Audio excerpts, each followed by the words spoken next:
여러분의 아침을 함께합니다. 94.5MHz YTN 뉴스 FM 신율의 출발 새아침.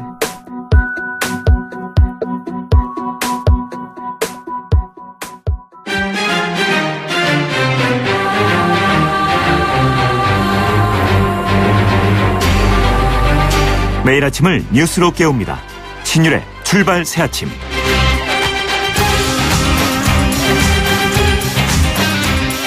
요새 언론을 보다 보면 단독 기사의 전성시대라고 칭할 만합니다. 하루에도 단독이라는 이름으로 수많은 기사들이 쏟아져 나오는데 아마도 대한민국 건국 이래 지금처럼 수많은 단독들이 나올 때는 없었을 거라고 생각됩니다.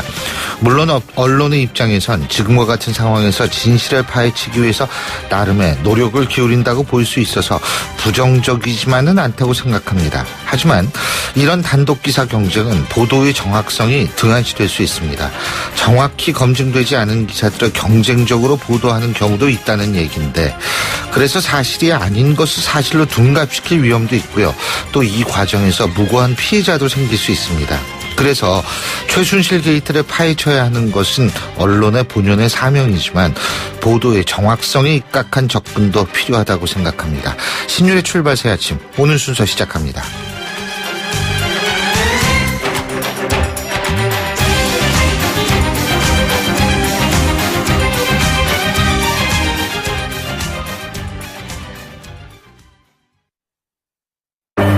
날이 화창하거나 비가 내리거나 눈이 내려도 나는 망설이지 않는다. 판단하기 전에 눈이 먼저 반응하는 브랜드 잭필드. 안녕하세요. 창업 컨설턴트 이랑주입니다. 제가 창업 꿀팁 하나 알려드릴게요. 바로 KT 성공팩. 매장에 필요한 인터넷, 와이파이, 카드 단말기, CCTV 등 전화 한 통이면 설치부터 AS까지 한 번에 가능하죠. 창업 필수품 KT 성공팩 1588-0114. YTN 라디오 신율의 출발 새아침. 예, 지금까지 들어온 뉴스 백병규 시사평론가와 함께 알아보겠습니다. 어서 오십시오. 안녕하십니까. 예, 오늘 새벽에 들어온 뉴스부터 좀 얘기해보죠. 박영수 특검팀이 문영표 전 보건복지부 장관, 현재 국민연금공단 이사장이죠.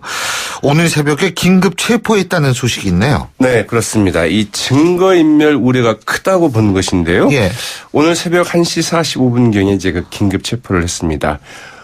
이 문영표 전 보건복지부 장관은 어제 오전 9시 25분경에 이제 그 참고인 신문으로 나와서 그 조사를 받다가 이 국민연금공단의 그 삼성 합병 그 찬성 의혹을 이제 조사를 받았는데. 예.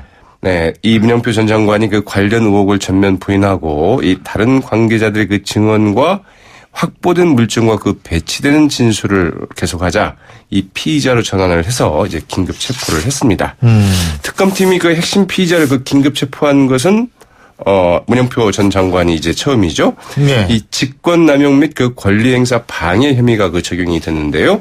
이 보건복지부 그 국장급 간부들은 이 문영표 전 장관이 그 삼성 합병에 대해서 반대 의견이 나올 수 있는 이 국민연금의 의결권 전문위원회 대신에 기금운용본부 차원에서 그 독자 결정하라는 취지로 그 주문하는 등 사실상 그 삼성 합병에 그 찬성하라고 예. 지시를 내렸다, 이렇게 진술하는 것으로 이렇게 알려졌죠. 예. 이제 결정적인 그 긴급 체포의 그 사유가 됐는데요. 이게 박근혜 대통령의 그 지침에 따른 것이고 또 그 삼성의 최순실 정유라 문의에 대한 그 지원과 연관된 것으로 확인될 경우에 예. 박 대통령에 대한 그 제3자 뇌물죄 적용, 이 급물살을 좀 탈 것으로 이렇게 예상이 되고 있죠. 그렇군요. 자, 그리고 헌법재판소가 어제 박근혜 대통령 탄핵 심판 2차 준비기일을 가졌는데 그 내년 1월 3일과 5일 연속해서 변론 기일을 갖기로 했다. 내년이 뭐 한참 남은 것 같은데 다음 주네요, 다음 주. 그렇습니다. 네? 바로 예. 그 내년 그 3일이니까요. 3일과 5일이지 그 다음 주에 다음 네, 주. 첫 주에 그 두 번 연속해서 예. 계속 이제 그 변론기를 갖기로 했는데. 변론 기일이라는 게 그러니까 이제 한번 변론을 해봐라 이런 거죠. 맞습니다. 이제 그 본격적으로 그 재판이 시작이 된다. 시작이 된 심판이 거죠. 시작된다, 이렇게 보시면 될 것 같습니다.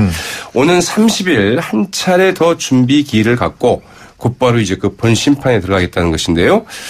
현재는 이제 그러면 새해부터 그 매주 2차례씩 변론을 갖겠다는 일정을 이제 밝힌 것으로 이렇게 좀 풀이가 되고 있습니다. 예. 이렇게 될 경우에는 빠르면 2월 말, 늦어도 그 3월 초에는 결론이 나지 않겠느냐 이런 관측들이 벌써부터 좀 나오고 있죠. 그러니까 그 3월 14일 날 또 한 분의 헌법재판관이 네, 이제 투임을 하시는데 이제 선임 재판관이 그 전에 이제 이 끝을 보겠다 이런 의지의 표명이다. 거의 풀이되고 있죠. 그리고 이게 빨리 끝나야지 어떤 가부간의 결론이 나야지 이게 지금 전국이 표류하는 것도 이게 한두 달이지. 네, 뭐 헌재는 일단 뭐 일정을 좀 정한 게 아닌가 이렇게 좀 볼 수도 있을 것 같습니다. 어제 새누리당 탈당 의원들이 개혁보수신당이라는 이름으로 국회 교섭단체 등록을 마쳤는데 근데 나경원 의원이 합류하지 않았어요. 네, 그 부분이 굉장히 주목이 되죠. 예. 어제 이제 그 탈당한 새누리당 의원은 그 29명이었습니다. 예. 그러나 이제 개혁보수신당이라는 이 이름으로 그 교섭단체 등록은 30명이 했는데요. 먼저 탈당한 그 김용태 의원이 이제 여기 합류를 했죠. 이에 따라서 그 정치권 1려 3야의 그 사당체제로 이제 그 재편이 됐죠. 이 새누리당은 그 99석으로 그 의석수가 이제 그 줄게 됐습니다. 예. 여당 국회 그 제적 3분의 1을 이제 확보하기 힘들게 됐죠. 예. 이에 따라서 그 상임위원회에서의 이 안건조정심의위원회 그 주도권도 야권으로 일단 넘어가게 됐고요. 이 야권의 이른바 그 패스트트랙, 이 법안 신속 처리도 가능해졌습니다. 이와 함께 사실은 그 개헌선도 일단 야권이 좀 확보를 한 것으로 이렇게 볼 수도 있겠죠. 예. 말씀하신 것처럼 그 당초 그 탈당하겠다고 밝혔던 35명의 그 의원 가운데 이 심재철 국회 부의장과 그 나경원 의원 등 6명은 일단 빠졌는데요. 예. 특히 이제 그 나경원 의원의 그 거취가 주목이 되고 있는데 이 새누리당과는 더 이상 함께 할 수 없다. 이런 입장을 어제 그 자신의 페이스북을 통해서 그 밝히면서도 이 보수 신당의 진로를 좀 더 지켜본 다음에 결정하겠다. 이런 유보적인 입장을 밝혔죠. 예. 이 당 진로와 그 주도권 등의 문제를 놓고 이견이 있었던 게 아닌가. 이제 이런 풀이가 좀 나오고 있는데요. 예. 그러니까 이제 박형준 전 국회 사무총장이라든지 이런 분들과 함께 사실은 이 어떤 구체적인 플랜을 짜야 된다. 근데 또 유승민 의원 쪽에서는 이 좀 그런 거를 배제하고 그래서 이게 결국은 구친이계와 구친밖의 갈등이 아니냐 이런 분석도 나오더라고요. 그런 측면도 좀 많이 나오고 예. 있죠. 어쨌든 이제 어제 개혁보수신당 그 원내대표로는 그 대구 수성을 지역구 인 그 주호영 의원을 그리고 그 정책위 의장으로는 이 경제관료 출신이죠. 그 이정구 의원. 그리고 그 창당준비위원회 그 대변인으로는 이번 이제 그 황영철 의원이요. 황영철 의원보다는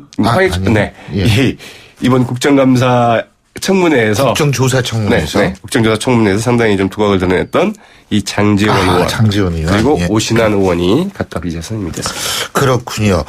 이 개혁보수신당에 대한 야권의 반응 일단은 뭐 자성을 촉구하고 견제하는 목소리도 좀 있는 것 같은데요. 네, 뭐 문재인 전 민주당 대표 이제 그 대변인경이죠. 그 김경수 의원 같은 경우에는 뭐 수박에 호박에 줄을 긋는다고 그래서 수박이 되느냐, 뭐지 이런 얘기도 했었는데요. 일단 이제 그 각 당의 논평은 상당히 좀 말하자면 자성을 촉구하면서 또 이제 기대감을 나타내기도 했습니다. 민주당의 그 박경미 대변인 이 브리핑에서 이 신장 개업을 앞둔 그 보수신당이 건강한 보수 정당이 되기를 진심으로 바란다. 그러기 위해서는 그 박근혜 최순실 게이트에 그 동조했던 자신들의 그 과거에 대해서 국민들에게 사죄부터 해야 할 것이다. 이렇게 지적을 했고요. 이 국민의당의 그 송금주 수석 대변인, 이 신당은 먼저 박근혜 최순실 그 국정농단에 대해서 그 국민 앞에 사과하며 구체적인 행동으로 책임지는 모습을 보여줘야 될 것이다. 이렇게 주문을 했습니다. 정의당의 그 한창민 대변인은 이 박근혜 정권의 그 공동 주주로서 그 비박 세력은 마땅히 지금껏 받은 그 배당 소득만큼의 그 책임을 져야 된다. 이 낡은 패잔병들의 그 탈출선인지 반성한 보수의 그 탐험선인지 지켜보겠다. 이제 이런 논평을 발표를 했는데요. 예. 네, 그 새누리당의 이제 반응이 상당히 좀 차가웠죠. 이 당초 그 탈당 의사를 밝혔던 그 35명에 못 미친 이 실패한 탈당이다. 이런 평가 절하를 하기도 했고요. 임명진 비대위원장 대정자 이렇게 얘기를 했습니다. 이 비박계 탈당에 대해서 이 섭섭하다. 그래도 기왕에 나가게 된 것이니 알겠습니다. 국민의 사랑을 받는 정당이 됐으면 좋겠다. 이런 입장을 밝혔다고 하죠. 예, 오늘 말씀 여기까지 듣겠습니다. 고맙습니다. 네, 고맙습니다. 예, 지금까지 백병규 시사평론가였습니다.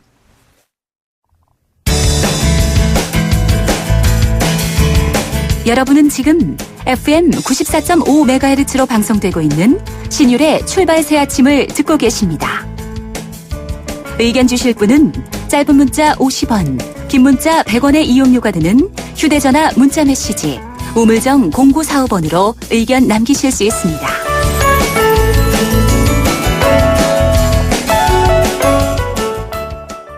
독일에 머무는 것으로 알려진 최순실의 딸 정유라에 대해서 박영수 특별검사팀이 인터폴에 적색 수배를 요청했습니다.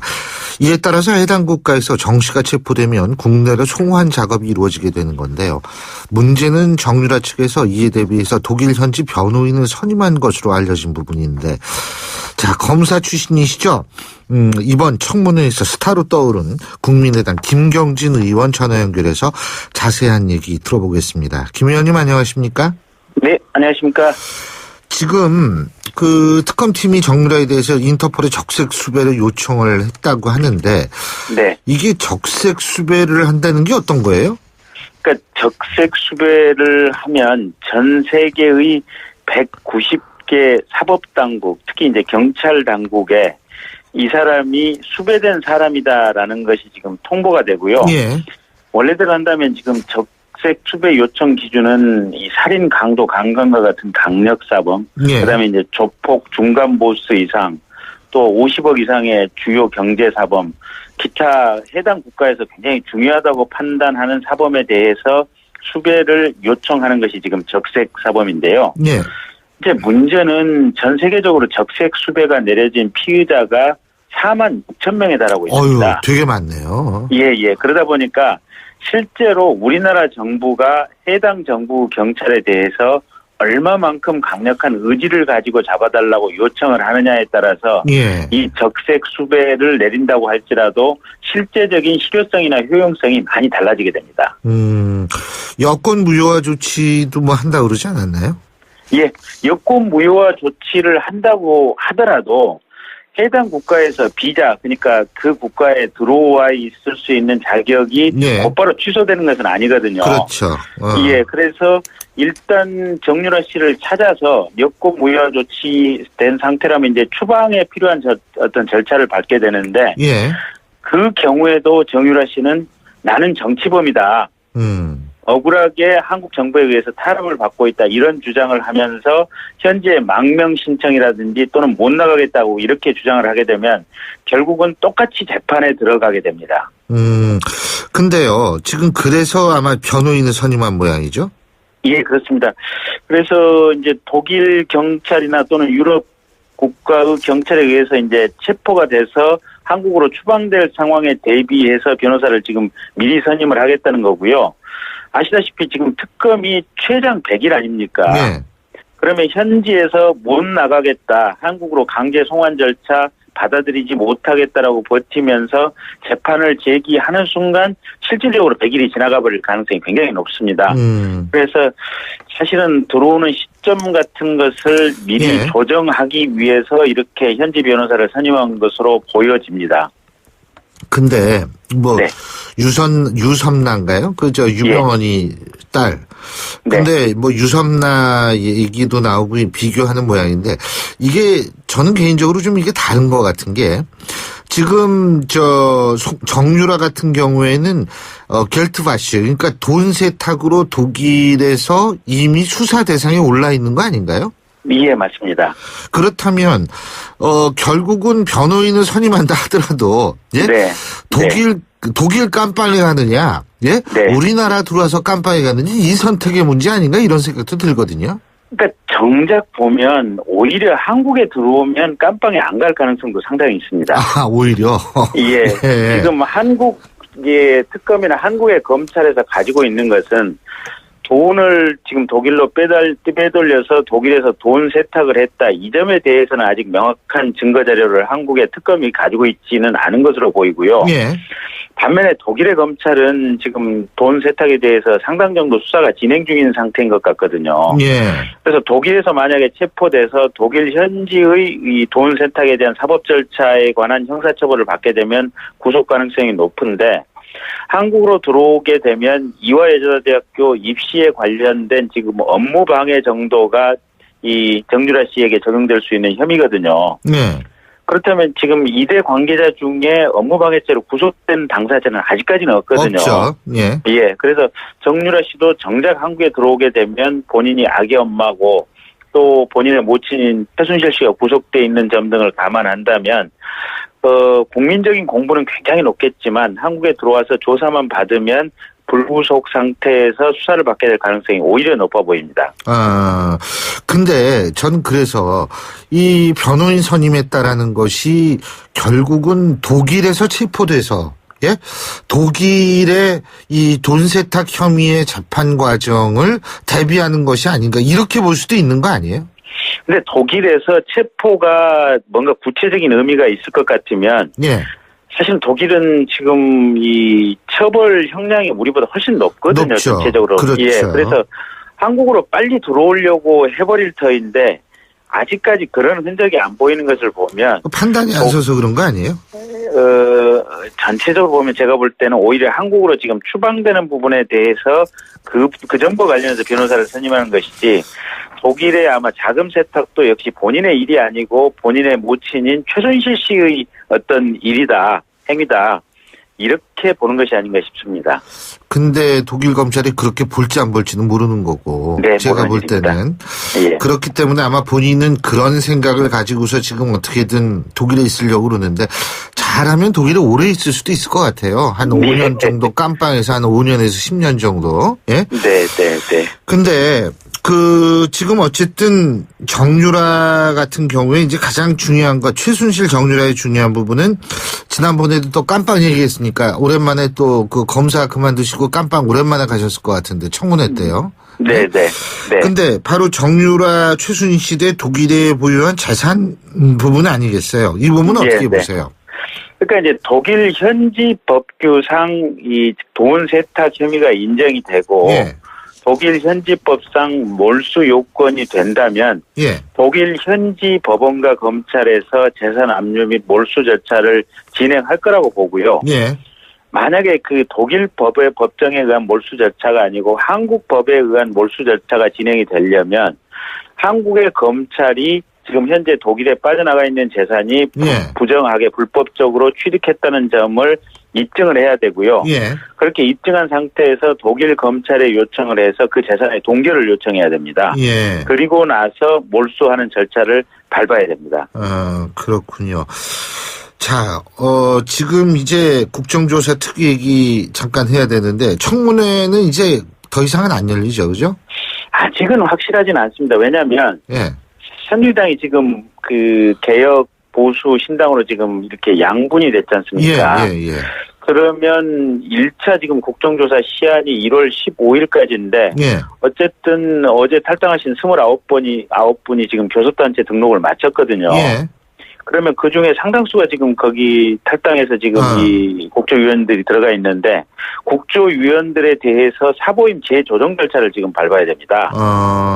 그리고 나서 지금 이 새누리당 간사라든지 또 신당 이제 새롭게 탄생하는 신당 간사를 뽑아서 그러면 지금 1월 15일까지 1차 기한을 지금 2월 15일까지 한 달 더 연장할 것인지 그 여부를 국조특위에서 내부적으로 결정을 해야 되고요. 예.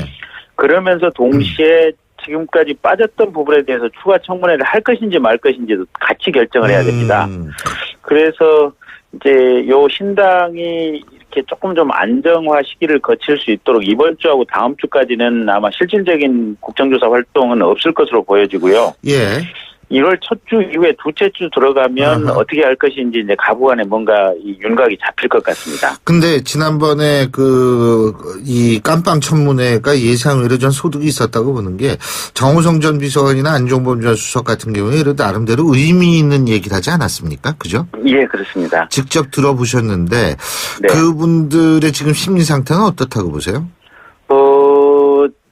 그게 의외로 지금 이 법정 투쟁을 좀 튼튼하게 해야겠다 이런 결연한 투지를 가지고 있더라고요.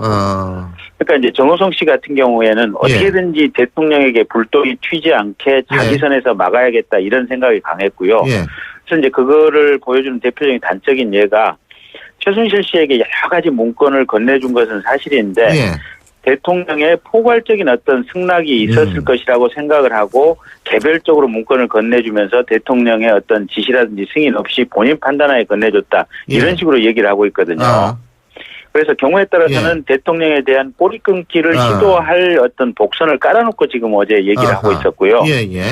그다음에 안종범 씨 같은 경우에는 본인이 이제 미르나 K스포츠 모금 절차 또는 중소기업 납품과 관련해서 대통령의 지시를 받고 이제 그와 같은 행위를 한 것은 맞는데 다만 대통령이 공익적인 의도를 가지고 그런 지시를 한 것으로 또는 중소기업이 이제 현대자동차 납품은 중소기업 보호 차원에서 납품 지시를 한 걸로 그렇게 생각을 했다. 그래서 자기는 무죄다라고 얘기를 하더라고요. 알겠습니다. 근데 어쨌든 그때 나온 것만 하더라도 탄핵의 사유가 된다라는 의견도 있더라고요. 그날 진술만 보더라도. 예, 대통령이 탄핵 소추 결정이 나오는 데는 전혀 이견이 없어 보이는데요. 문제는 이런 소소한 디테일의 부정이 범죄 혐의 어떤 부인이나 이런 것들이 탄핵 재판을 얼마만큼 지연시킬 것인지 그 부분이 관점입니다, 지금. 잘 알겠습니다. 오늘 말씀 잘 들었습니다. 고맙습니다. 네, 고맙습니다. 지금까지 국민의당 김경진 의원이었고요. 신율의 출발 새 아침 1부 순서 여기서 줄입니다. 잠시 뒤 2부에서 뵙겠습니다.